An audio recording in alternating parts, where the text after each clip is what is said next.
क्षेत्रीय पार्टियों ने जब राज किया, कंडेला जैसे कांड घटित हुए। जब राष्ट्रीय पार्टियों ने राज किया तो दिल्ली की सड़कों पर आपने किसानों को देखा। वही एक राष्ट्रीय पार्टी थी कांग्रेस, जिसको हम कहते हैं, हुड्डा साहब ने 1.5 रुपए के चेक लोगों को काट के दिए थे। अब किसान जाए तो किसके साथ जाए? वो कहते हैं, देवीलाल जी एक बात कहते थे, राजनीति एक ऐसी धूल है, एक ऐसा कीचड़ है, जितना आप लोगों की आंखों में मारोगे ना, उतने ही इसके अंदर सफल होगे। जैसे राजनीतिक घरानों के इंटरव्यू लिए हैं 2000 में भी आपके देख रही थी कि ऑन कैमरा आपका माइक साइड करके वो लोग आपकी तरफ से खिसकते हुए दिखाई दिए। क्या लोगों ने देखा? नहीं, बहुत सारे लोगों ने देखा। देख करके उसके ऊपर लोग काम नहीं, उसके ऊपर सोचना नहीं चाह रहे, फिर भी हमारा ये है, हमारा ये। लोग अपने माता पिता का नाम भूल चुके और ये कहते हैं कि हम उस पार्टी से हैं। गलत दिशा में हमारे देश की लड़कियां जब अर्धनग्न होकर के इसके ऊपर परफॉर्मेंस करती हो, दिक्कत मुझे उससे होती है। नई नई उम्र के बच्चे, आज 5 साल के बच्चे को हाथ में मोबाइल पकड़ा देते, इवन 2 या 2.5 साल का बच्चा रील को स्क्रॉल करता है, माता काम कर रही होती है, वो वही चीज़ें सीखता है। मैं क्लास में जब जाती हूँ, मैं एक टीचर हूँ, क्लास में जब जाती हूँ, बच्चे ऐसे ऐसे अब्यूज्ड वर्ड निकालते हैं, हमने भी नहीं सुने कभी ज़िंदगी में। हम 27 साल का सफ़र हमने तय कर लिया। नमस्कार, मेरा नाम है साक्षी। इस वक्त मौजूद हूँ मैं सिरसा में और हमारे साथ रीमन नैन है, जो किसान आंदोलन में इनकी अहम भूमिका रही और अभी टीचर पद पर कार्यरत है। किसान आंदोलन के दौरान इन पे दर्जनों केसेस भी दाखिल हुए। मैं सही बोल रही हूँ? जी बिल्कुल। बहुत बहुत स्वागत है आपका। जी धन्यवाद, आपका भी बहुत बहुत धन्यवाद। आप यहाँ पर आए और आपके दर्शकों से मुखातिब होने का मौका हमें दिया। मैं हरियाणा की राजनीति समझने की कोशिश कर रही थी, कवर कर रही हूँ, तो मेरे सबसे पहले दिमाग में ये चीज़ आई और मैंने देखा कि अभी तक हरियाणा में एक भी महिला मुख्यमंत्री नहीं रही है। मैं भी इस पर बहुत सोचती थी।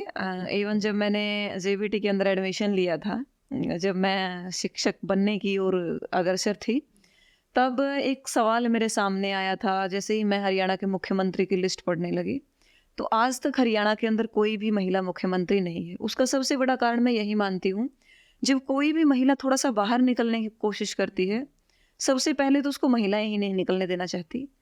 दूसरी बात, बहुत सारा हमारा पुरुष वर्ग, जो पुरुष प्रधानता हमारे प्रदेश के अंदर है, वो कहीं ना कहीं उनका एटीट्यूड जो है, वो थोड़ा सा, इससे मुझे लगता है कि उनको पिंच होती है ये बात कि महिला चौधर करेगी। तो आप सैलजा का देखो आपने, जो इतनी बड़ी मेहनत करके कहाँ तक गई है।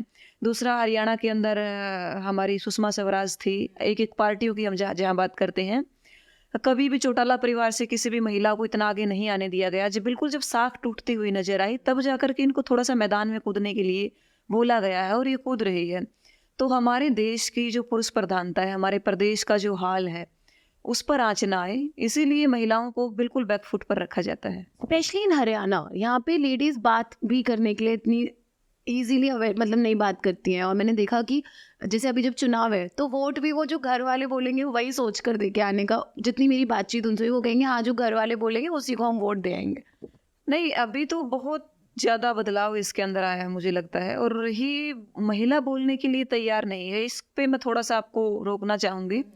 जैसे किसान आंदोलन चला था, किसान आंदोलन के दौरान सैकड़ों महिलाएं एक वक्ता के रूप में उभरी थी, और जिन्होंने अपनी आवाज़ को उठाना और अपने हकों को मांगना, लड़ना और अड़ना, दोनों चीज़ें सीखी थी।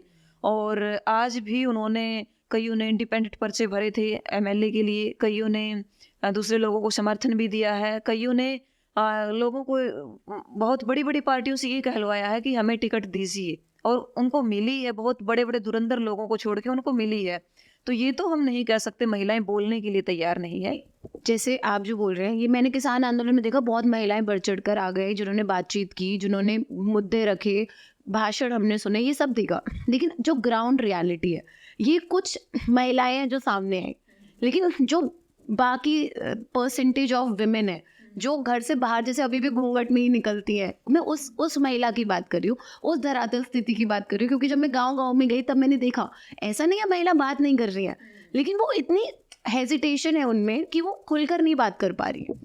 देखिए, आज भी हरियाणा प्रदेश की महिलाएं मान मर्यादा को कहीं ना कहीं अपने सर पर रखती हैं, और वो मुझे भी लगता है, मैं आज इतनी एजुकेशन हासिल करने के बाद मुझे भी ऐसा लगता है कि औरत जितनी थोड़ा सा संभल कर चलेगी, थोड़ा सा ये सोचेगी कि मुझे हर एक कदम सोच करके रखना चाहिए, उतना ही अच्छा है। क्योंकि उसके बाद उसकी इज्जत उछलने लग जाती है। जो पुरुष लोग हैं खुद को आगे रखने के लिए किसी भी हद तक गुजर जाते हैं। और फिर वो जो कांड, कलकत्ता जैसे कांड हम देखते हैं, सिरसा के अंदर गीतिका जैसा कांड हम देखते हैं, निर्भया जैसा कांड दिल्ली के अंदर हमने देखा, तो बहुत सारे ऐसे कांड होते हैं। प्रियंका रेड्डी का कांड हमारे सामने आया था। तो बहुत सारी ऐसी घटनाएं घटित होती है जब थोड़ा सा वो आगे बढ़ने लगती है। दूसरा, महिला पर्दे के अंदर है क्योंकि शुरू से जब उसको पाला पोसा जाता है, उसको यही सिखाया जाता है कि बेटा घर में जो उधर भाई करेगा, यदि बाहर से कोई सामान लेके आना है ना तो तेरा भाई लेके आएगा। तो फिर महिलाएं उस माहौल में ढल जाती है। अब हमारी पीढ़ी है बेसिकली, आप भी एक उसी महिला वर्ग का हिस्सा हो, आप माइक उठा के बोल रहे हो, मैं भी एक उसी महिला वर्ग का हिस्सा हूँ। मैं आज यहाँ पर आप लोगों के समक्ष जवाब दे रही हूँ आपके सवालों के। और वो भी अभी नीचे हमने देखा था, वो भी महिला वर्ग का एक हिस्सा है जो सिर्फ चूल्हे पर बैठ करके रोटियां बना रही है। तो ऐसे ही पुरुष वर्ग भी बटा हुआ है। कोई पुरुष वर्ग ऐसा है जो इस देश का प्रधानमंत्री है, और महिला वर्ग में भी इस देश की राष्ट्रपति है। कोई पुरुष वर्ग ऐसा है जिसने बेचारे ने कभी खेत से गांव तक का सफर तय नहीं किया। ये दोनों जगह है। और मुझे लगता है कि आज जितने महिला काम कर रही है उतना ही पुरुष कर रहा है, और जितना पुरुष कर रहा है उतनी महिला कर रही है। महिलाओं को वो सम्मान मिल रहा है जितना वो काम करे। इक्वालिटी की हम बात जरूर करते हैं, लेकिन क्या इक्वालिटी है? नहीं मिल रहा, बिल्कुल नहीं मिल रहा। मैं आज भी मैं सक्षम हूँ। कहीं ना कहीं मुझे ये डर है कि मैंने ये कदम उठाया तो इसके ऊपर मेरे भाई का रिएक्शन क्या होगा, मेरे पापा का रिएक्शन क्या होगा। खत्म होगा ये? क्या लगता है आपको, कभी खत्म होगा कि नहीं? मुझे नहीं लगता होगा, लेकिन प्रयासरत हैं हम चीज़ के लिए। आज सक्षम महिलाएं भी इतना सोच समझ करके चलती हैं, यदि मैं ये कदम उठाऊंगी तो मेरे परिवार पर इसका इफेक्ट क्या पड़ेगा। दूसरा, इसका सबसे बड़ा कारण ये है, मान लो मेरा किसी के साथ संबंध है या आपका किसी के साथ संबंध है, एक पुरुष का एक महिला के साथ संबंध है, उस संबंध को पब्लिक करने में जितनी महिला डरती है उतना ही एक पुरुष उस संबंध को पब्लिक करने में अपनी शान महसूस करता है। क्योंकि महिला सोचती है मेरी बेइज्जती होगी, पुरुष सोचता है कि मेरी 4 लोगों के बीच में इज्जत होगी। तो इसका सबसे बड़ा कारण ये इक्वलिटी नहीं मिल पा रही, क्योंकि महिला आज भी दब्बू बनकर उन मुद्दों के ऊपर खुल के नहीं बोल पा रही जिनके ऊपर बोलना चाहिए। फैमिली भी मुझे लगता है एक बड़ा कारण हो सकता है, फैमिली सपोर्ट। अच्छा, आप जैसे आप किसान में आंदोलन में आप जुड़ी थी, आप किसानी अच्छे से समझती हैं। आपको लगता है कि कोई भी राजनीति, मतलब कोई भी पार्टी किसानों के हक की बात करे? बात सब कर रहे हैं किसानों की, लेकिन क्या किसानों के लिए कोई काम कर रहे हैं? हम देखें 10 साल कांग्रेस का भी वक्त रहा, 10 साल बीजेपी ने भी काम किया, लेकिन कांग्रेस या बीजेपी कोई भी किसानों के लिए काम कर रहे हैं? देखिए, हरियाणा जब से बना है तब से लेकर के आज तक क्षेत्रीय दलों ने भी हरियाणा में राज किया, राष्ट्रीय पार्टियों ने भी हरियाणा में राज किया। एक समय ऐसा था, लगातार 10 साल देश पर कांग्रेस राज कर रही थी और सेंटर में भी कांग्रेस की सरकार थी। एक समय ऐसा आया कि लगातार 10 साल बीजेपी ने, अभी भी कर रही है, बीजेपी ने राज किया और सेंटर में भी बीजेपी रही। क्षेत्रीय पार्टियों ने जब राज किया, कंडेला जैसे कांड घटित हुए। जब राष्ट्रीय पार्टियों ने राज किया तो दिल्ली की सड़कों पर आपने किसानों को देखा। वही एक राष्ट्रीय पार्टी थी कांग्रेस, जिसको हम कहते हैं, हुड्डा साहब ने 1.5 रुपए के चेक लोगों को काट के दिए थे। अब किसान जाए तो किसके साथ जाए? वो कहते हैं, देवीलाल जी एक बात कहते थे, राजनीति एक ऐसी धूल है, एक ऐसा कीचड़ है, जितना आप लोगों की आंखों में मारोगे ना उतने ही इसके अंदर सफल होगे। तो वो बात मुझे दिख रही है। आज देश के अंदर इतने झूमले फेंके जा रहे हैं। थोड़ा बहुत जहाँ तक मैं सोचती हूँ, फसलों के दाम बढ़े हैं, लेकिन खर्चे भी तो उतने ही बढ़े हैं। एक DAP का कट्टा पहले पूरा 50 किलो का आता था, आज 48 किलो का आता है। कि खेतों में खाद की मात्रा कम होनी चाहिए, इसके लिए 2 किलो घटा दिया गया है। लेकिन जमींदार क्या करता है? जमींदार तो 2 किलो दूसरे कट्टे में से एक्स्ट्रा लेके उसको मिला रहा है, क्योंकि वो सोचता है मेरी फसल को इतना चाहिए। तो मुझे नहीं लगता किसानों के लिए किसी सरकार ने कुछ किया है और कोई सरकार कुछ करेगी। किसान है सिर्फ राजनीति करने के लिए, सिर्फ वोट बैंक बढ़ाने के लिए, और दूसरा किसानों का नाम लेकर के, जवानों का नाम लेकर के सरकार बनाने के लिए। किसान आज भी खेत में, किसान सोचता है 10 साल इसने राज कर लिया, इसने हमें कुछ नहीं दिया, चलो पलटा जाए, शायद अगली सरकार ऐसा कर देगी। फिर वो सोचता चलो इसको पलट दिया जाए, अगली सरकार ऐसा कर देगी। अब 10 साल हमने 5 साल बीजेपी का राज देखा, उसके बाद सोचा थोड़ा सा पलट दिया जाए, लेकिन पलटने की कोशिश भी सफल रही काफी हद तक। लेकिन फिर हमारे लोकसभा चुनाव की बात कर रही हूँ, लोकसभा में भी और पिछले विधानसभा चुनाव में भी मिली जुली सरकार बने। तो एक कोशिश तो यही थी कि हम सरकार को पलटे, शायद किसानों का भला हो जाए, शायद उन लोगों का भला हो जाए जो दबे कुचले हैं। लेकिन कुछ फर्क नहीं पड़ा। वही दिल्ली तक का सफर अब भी तय किया, वही जंतर मंतर तक का सफर पहले भी तय किया था। बंसीलाल से लेकर के आज तक उसके अंदर चाहे ओम प्रकाश चौटाला हो, चाहे बंसी लाल हो, चौधरी भजन लाल हो, भूपेंद्र सिंह हुड्डा जी हो, मनोहर लाल खट्टर हो, इवन नायाब सिंह सैनी भी हो, चाहे बहुत छोटा कार्यकाल इनका रहा है, मुझे नहीं लगता इन्होंने किसानों के लिए कुछ किया है। तो कौन करेगा किसानों के लिए? ये बहुत बड़ा सवाल है और आपसे इसलिए पूछ रही हूँ क्योंकि आप काफ़ी एक्टिव है। आप, जैसे मैंने बताया शुरू में कि आप किसान आंदोलन में भी एक्टिव थे, आप समझते हो। तो क्या लगता है कभी बदलाव आएगा या हमेशा इसी तरीके की राजनीति किसानों पे की जाएगी? जहाँ तक मेरा मानना है, बहुत सारा, अब की बार आपने देखा इतने लोगों ने निर्दलीय अपना नामांकन भरा। बहुत सारे लोग, आम घरों के ऐसे लोग जो किसी न किसी पार्टी के टिकट के दौड़ में थे, उन्हें टिकट नहीं दी गई, किसी वजह से काट दी गई क्योंकि वो राजघरानों से नहीं है। हमारी बहन सविता डोल, मैं एक महिला होने के नाते उनका मुद्दा उठा रही हूँ। HSSC के बच्चों के लिए उन्होंने जितनी मेहनत की वो कम है, लेकिन आज उसी को लोग ट्रोल कर रहे हैं। देश के अंदर मनु भाकर जैसी बेटियां आज ट्रोल हो रही हैं, तो काम करने वालों को राजघराने तवज्जो नहीं दे रहे। सबसे बड़ी मुश्किल किसान के लिए, जवान के लिए और गरीब के बेटों के लिए यही है। जिस दिन काम करने वालों को और आम घरों के बच्चे ऊपर जाएंगे, हम और आप ये सोच करके कि मुझे बीजेपी को देना, कांग्रेस को देना, इनेलो को देना, ये ना सोच करके ये सोचेंगे कि मुझे श्वेता को देना है, मुझे किसी और कैंडिडेट जो आम घर से उसको देना है, अपना वोट सही जगह पर जाए, बेशक मेरा जीत में जाए या हार में जाए। आज भी देश का 20% वोट वहाँ जाता है कि मेरा वोट हार में नहीं जाना चाहिए, मेरा वोट जीत में जाना चाहिए और जो जीतेगा उसको दूंगा। इस बिल्कुल सही बोल रहे हो आप। अभी मैं, जैसे कल मैं हिसार में थी तो मैंने महिला से पूछा कि आप इनको वोट क्यों दे रहे हैं। कमल गुप्ता जी से मेरा इंटरव्यू चल रहा था, तो उन्होंने बाद में मुझे बताया कि क्योंकि हमने तो उनको मोदी की शक्ल देख कर वोट दे दिया था, मोदी फेस की वजह से। ऐसे ही हमने देखा जैसे इलाहाबाद में काम नहीं हुआ, लोग ये देख रहे हैं कि कौन मजबूत नेता, दबंग नेता है, ये नहीं देख रहे कि उस नेता ने काम क्या करवाया है।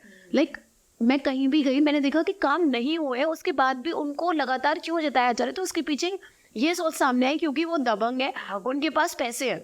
तो ये सोच कब खत्म होगी? कुछ वोट इसलिए भी जाता है, सेंटर में सरकार किसकी है उसकी, अगर ये यहाँ आएगा तो शायद कुछ काम हो जाए। हाँ, मेरा गृह क्षेत्र बरवाला है और उगलाना है। उगलाना मेरा असेंबली है और बरवाला मेरी तहसील है। वहाँ का जब मैं हाल देखती हूँ कि एक लगभग ये मान के चलो 5 से 6 किलोमीटर की सड़क को बनने में 5 से 6 साल लगते हैं, और वही जब देश के प्रधानमंत्री को, प्रदेश के मुख्यमंत्री को वहाँ आना होता है तो वही सड़क मात्र 20 दिन में बन करके तैयार हो जाती है। तो कहीं ना कहीं हमारे चुने गए नेताओं में कहीं ना कहीं कमी है, इसीलिए हम आगे नहीं जा पा रहे।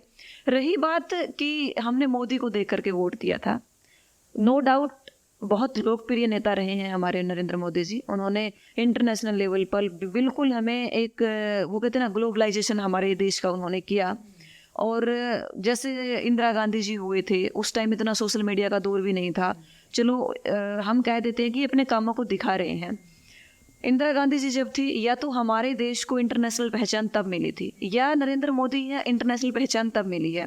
हम लोग क्या देख रहे हैं, नरेंद्र मोदी काम करेगा, हम ये नहीं देख रहे भाई नरेंद्र मोदी लोकसभा के चुनाव में, अच्छी बात है आप उनको वोट देते हो या नहीं देते हो, आपका पर्सनल ओपिनियन है, लेकिन जब विधानसभा के चुनाव आते हैं, सरपंची के चुनाव आते हैं, तब नरेंद्र मोदी काम करने नहीं आता। आपका जो नुमाइंदा आपने अपने असेंबली क्षेत्र से चुन के भेजा है वही आपके काम आएगा। जब तक लोगों के बीच में जवाब नहीं जाएगा तब तक कुछ नहीं कर सकते। आज काफिलों के साथ लोग लगते हैं, काफिलों के साथ लोग लगने का मेरा मतलब, मुझे भीड़ दिखी साक्षी के पास तो मैं साक्षी के पास चली जाती हूँ, साक्षी को भीड़ दिखी रिमन के पास तो साक्षी रिमन के पास चली जाती है। ये नहीं देखती कि इसकी विचारधारा क्या है क्या नहीं है। जिन लोगों के खिलाफ हमने कभी 2004 में, 5 में, 3 में, 1 में, 1990 में, 95 में बड़े बड़े आंदोलन किए थे, आज उन लोगों का लोग साथ दे रहे हैं। तो मतलब विचारधारा तो है ही नहीं कहीं। विचारधारा पर वोट डालना बहुत महत्वपूर्ण है, यही मैं लोगों को भी बोलती हूँ। अच्छा, आपने ट्रोल की बात की, तो सोशल मीडिया एक अहम रोल प्ले कर रहा है आजकल, और हम देख रहे हैं कि सोशल मीडिया पर ट्रोल भी जल्दी कर देते हैं, प्यार भी बहुत जल्दी आ जाता है। आप सोशल मीडिया पे इतनी एक्टिव भी दिखाई देते हो और आप हो एक्टिव, तो सोशल मीडिया किस तरीके से आगे बढ़ रहा है और क्या बदलाव ला रहा है? क्योंकि प्रोज एंड कॉन्स दोनों है उसके, मतलब उसके अच्छी भी चीज़ है, उसकी बुरा भी बहुत है उसमें। तो मैं देख रही हूँ बुरी तरफ ज़्यादा सोशल मीडिया जा रहा है।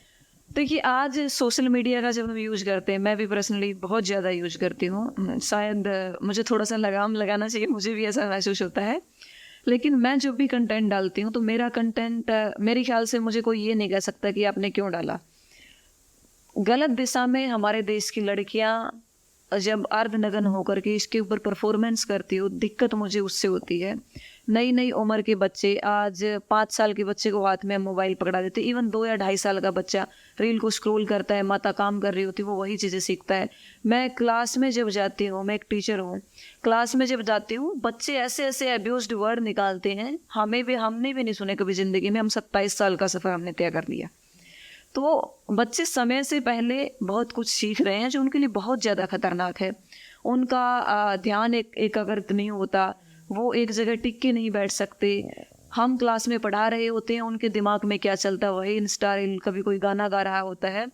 इसका बुरी बातें बहुत ज़्यादा फैलती है। मान लो कोई ऐसी वीडियोज़ या ऐसा फ़ोटो जो किसी पे गलती से ही, मतलब किसी ने कोई अपना पर्सनल फ़ोटो लिया, गलती से वो कहीं ना कहीं चला गया, वो सबसे ज़्यादा वायरल होता है। लेकिन जब हम कोई अच्छी बात कहते हैं ना, वो ज़्यादा वायरल नहीं होती।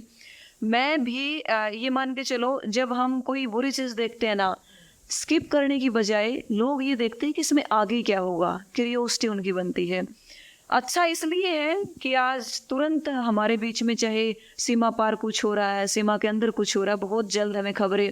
अब मैं इतना घूम फिर नहीं पाती, पहले बहुत ज़्यादा घूमती थी। आप जैसे लोग वीडियो डाल देते हैं, उसके माध्यम से पूरे प्रदेश की राजनीति से हमारा जुड़ाव रहता है, देश की राजनीति से जुड़ाव रहता है। तो अच्छी चीज़ें भी बहुत है, लेकिन बुरी चीज़ें बहुत ज़्यादा फैल रही है। एक दायरा निश्चित कर देना चाहिए कि इतनी उम्र तक के लोगों को ये मोबाइल बिल्कुल नहीं देखना। हम जब पढ़ते थे, मैंने बीए कर ली थी जब मेरे घर में मोबाइल आया था। अब आज के बच्चे 1 साल के होते ही मोबाइल से रूबरू हो जाते हैं, उसके ऊपर उंगली मारने लग जाते हैं, स्क्रॉल करने लग जाते हैं उसको। तो देखो, मैं तो मानती हूँ कि बुरा ज़्यादा है और बिल्कुल अच्छा तो 2% है, ज़्यादा अच्छा नहीं है। क्योंकि इससे मैं यदि इसको, मेरा बेशक कितना काम रहता है, लेकिन इसके ऊपर जब हम लगते हैं, पता नहीं चलता कब 2 घंटे गुजर गए, कब 2.5 गुजर गए, कब 1 गुजर गया। खबरें देखते रहते हैं, सुनते रहते हैं, क्यूरियोसिटी बढ़ती रहती है, उसने क्या कहा, उसने क्या कहा, उसने क्या कहा। तो गलत तो देखो है। नहीं, मुझे लगता है ये इसलिए भी इम्पोर्टेंट था सोशल मीडिया पे बात करना। मुझे लगता है कहीं ना कहीं सोशल मीडिया की वजह से बेरोजगारी और नशे जैसे मुद्दे कहीं छिपके रह गए। क्या आप मानते हो ऐसा हो रहा है? बिल्कुल हो रहा है। बेरोजगारी तो इतनी बढ़ चुकी है, अब 5 साल का बच्चा जब इसके ऊपर रील बनाएगा तो पढ़ेगा थोड़े ना, वो ये देखेगा कितने व्यूज आए, कितने कमेंट आए। नशे की बात करें हम, नशा तो आज के दौर में जहाँ हम बैठे हैं, आज सिरसा, पंजाब से यदि कहीं अग्रसर हुआ है नशा तो सबसे पहले सिरसा की तरफ हुआ है।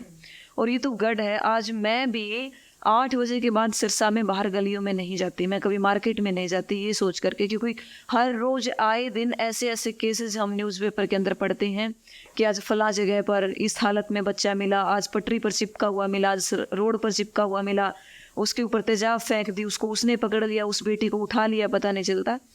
तो ये तो है हर एक बीमारी की जड़, मुझे लगता है हर एक बुराई की जड़ नशा ही है। नशा ना हो तो रेपिस्ट ना हो, नशा ना हो तो माँ बाप के ऊपर हाथ उठाने वाले ना हो, नशा ना हो तो बच्चे लापता ना हो, और यदि नशा ना हो तो सबसे बड़ी बात, बच्चे पढ़ाई करें और पढ़ करके रोजगार की तरफ आगे बढ़े। आपको लगता है सरकार कुछ कर रही है नशा रोकने के लिए? क्योंकि 8 सालों में मैंने सुना हरियाणा में नशा ज़्यादा बढ़ गया।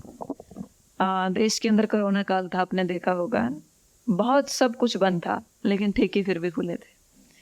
कहीं ना कहीं सरकार भी ये चाहती है इसके ऊपर, या तो टैक्स उनको सबसे ज़्यादा मिलता है, सबसे बड़ी बात तो सबसे ज़्यादा पैसा और सबसे ज़्यादा टैक्स नशा ही देता है।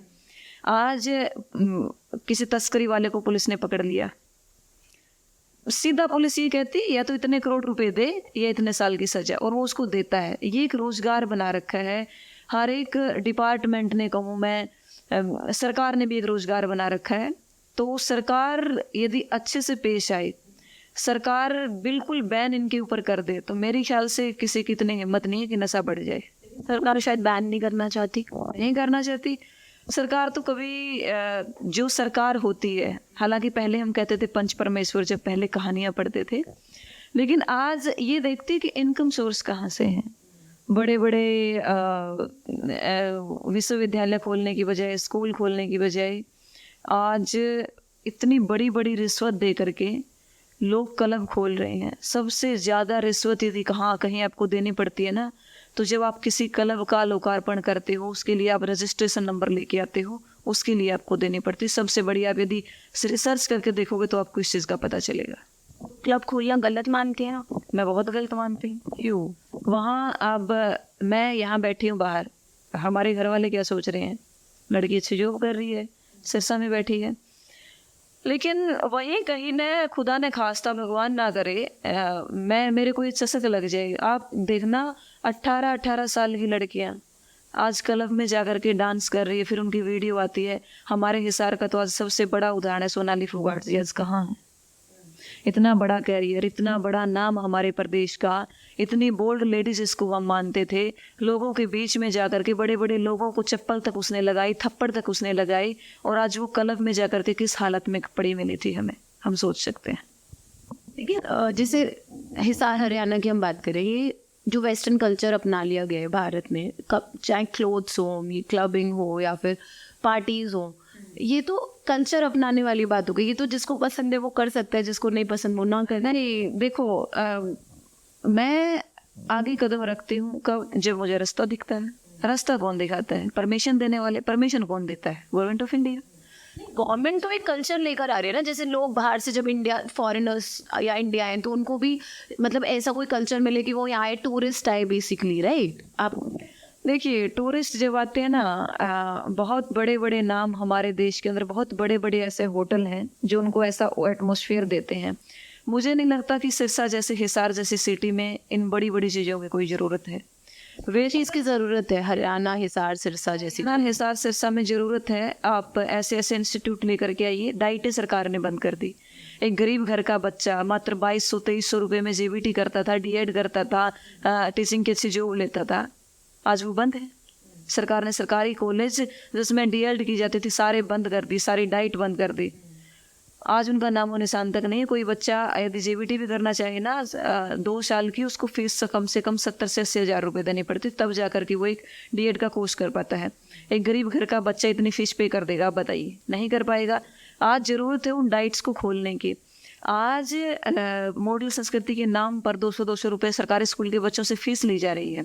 सपोज करें गरीब घर का आदमी, 5 परिवार में सदस्य हैं, 5 में से 2 बच्चे हैं, 1000 रुपये पर मंथ पे करेगा तो खाएगा क्या दिहाड़ी मजदूरी करने वाला आदमी?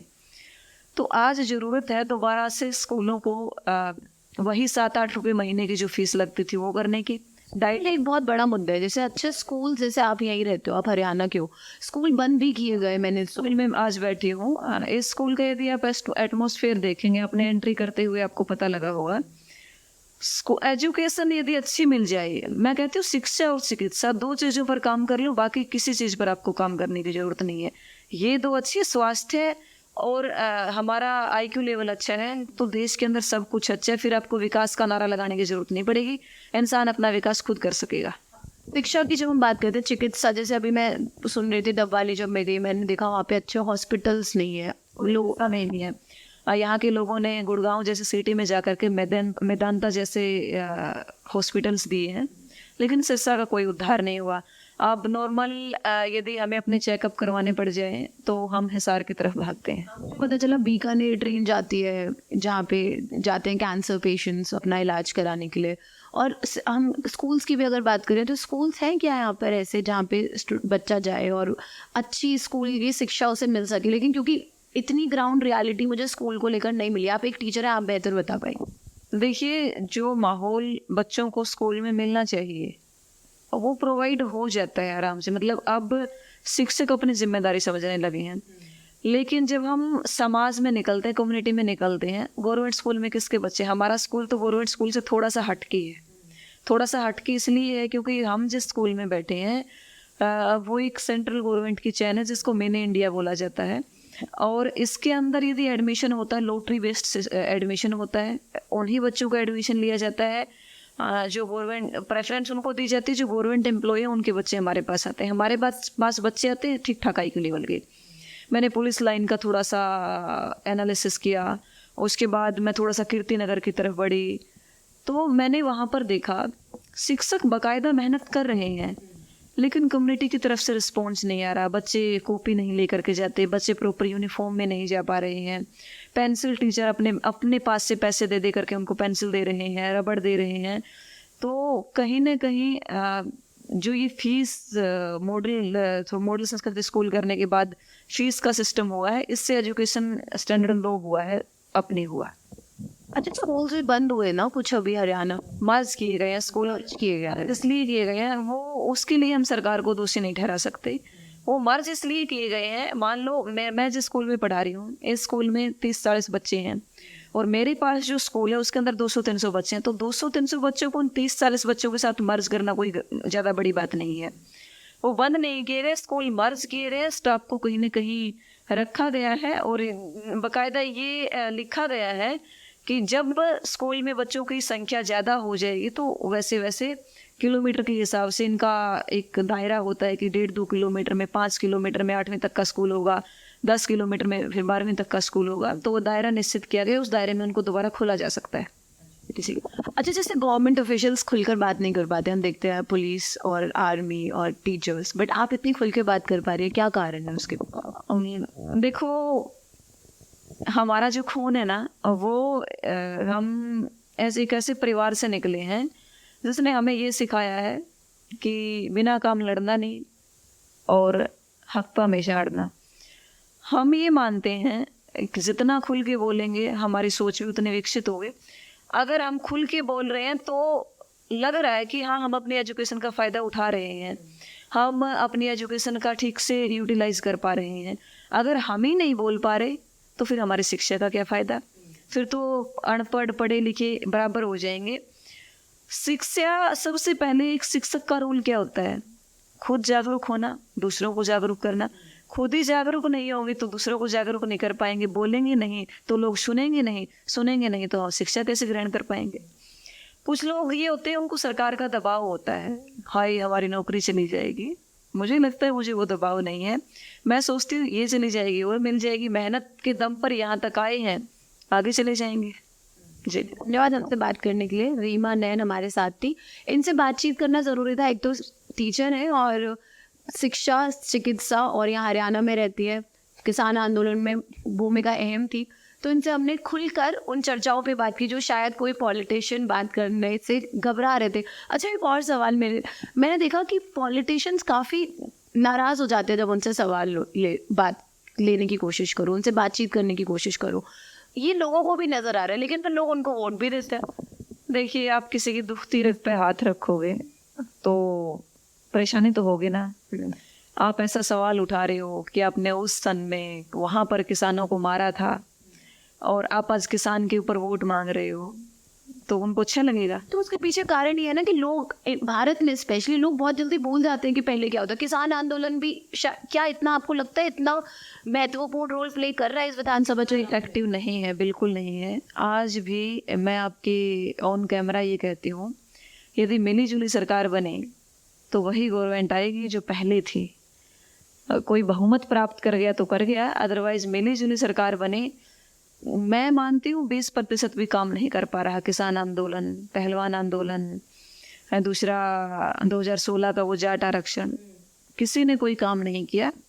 लोग 13 दिन बाद अपने रिलेटिव को भूल जाते हैं। जैसे ही वहाँ से सब कुछ उठता है, घर के आगे से पल्लड़ उठ जाता है, तो 13 दिन बाद वो अपने रिलेटिव को भूल जाता है। तो राजनेता तो बहुत दूर की बात है।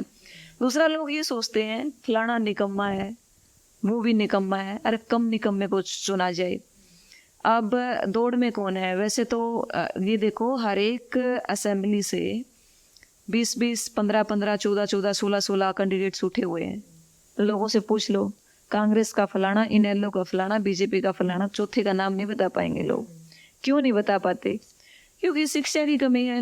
ऐसा माइंड डाइवर्ट कर रखा है लोगों का इस राजनीति ने, बस जिनके पास पैसा है उनके गाने बजते हैं, लोगों को वही ध्यान रहता है। दूसरा, लोग फ़र्क समझ ही नहीं पाते क्या अच्छा है क्या बुरा। आपने भी बहुत सारे लोगों के इंटरव्यू लिए होंगे, ऐसे राजनीतिक घरानों के इंटरव्यू लिए हैं। 2000 मैं भी आपके देख रही थी कि ऑन कैमरा आपका माइक साइड करके वो लोग आपकी तरफ से खिसकते हुए दिखाई दी। क्या लोगों ने देखा? नहीं, बहुत सारे लोगों ने देखा।